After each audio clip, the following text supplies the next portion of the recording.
everyone, welcome back to my channel. Today we are discussing Night Splint for treatment for plantar fasciitis. Now if you haven't already done so, please do subscribe to my channel. It would mean a lot to me. And also you get notifications every time I post a new video. So alright, back to Night Splint. So there's a lot of research that supports the use of Night Splint for treatment of plantar fasciitis. And why is that? Well, pretty much when you're sleeping, your foot kind of drops down like this, and so when you first wake up in the morning and you need to put that heel down, there happens like a quick stretch happens in your plantar fascia as well as the calf muscle, and that quick stretch causes irritation to the plantar fascia, and sometimes it also even causes some micro tears to some of the scar tissue that may have built up overnight. And so that's why most people feel the pain first in the morning. So if you are someone who feels pain first in the morning, using a Night Splint can be really, really beneficial. And so they have a lot of variety, different type of Night Splints that are available online and on Amazon too.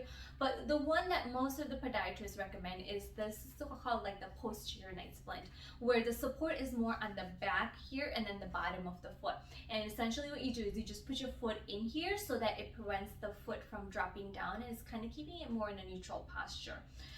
So to put it on, it's actually very simple. So it usually has about 3 straps on it, so you just undo it and then you just put your foot in here and then just put the straps back on. And then there's these 2 additional straps on the side here, and what that is controlling is how much pulling up you get in your ankle or the foot.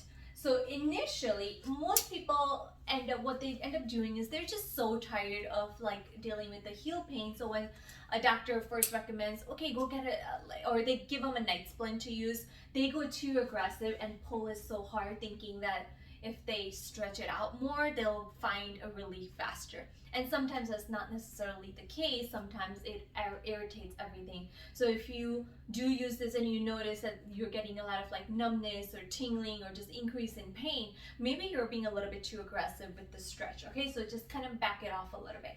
And so these straps here, and these usually come with instructions too as to how to put it on and how to kind of progress it, but there's these 2 straps on the side, so if you just undo it, you can by pulling it up, it's just pretty much making your foot go more into the dorsiflexion or the stretch.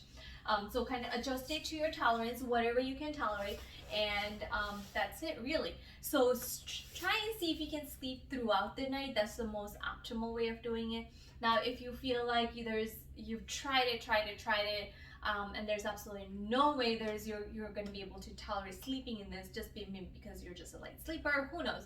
Maybe at least try and see if you can put it on at nighttime when you're watching TV for a couple hours. That's still going to be beneficial than not wearing it at all, because what the Night Splint is doing is also providing a low-grade stretch both to the calf and then the Achilles tendon as well as the plantar fascia too.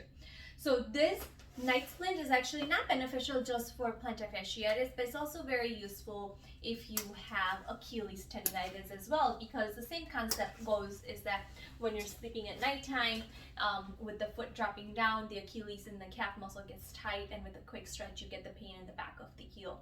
So now these Night Splints usually come with these wedge as well, and so what you do is once you can tolerate just using it by itself and you're pulling it, it's not so uncomfortable, you can leave it on for the full 8 hour or the whole duration of nighttime, then you can take this wedge and then just lift the bottom piece up here, and you can put the wedge in here, and what that does is just deepens the stretch for you.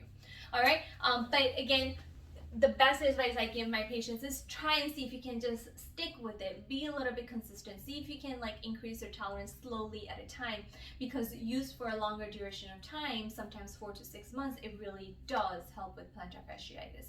All right, if you have any questions, feel free to leave it below in the comments. Otherwise, don't forget to subscribe to my channel. Thank you so much.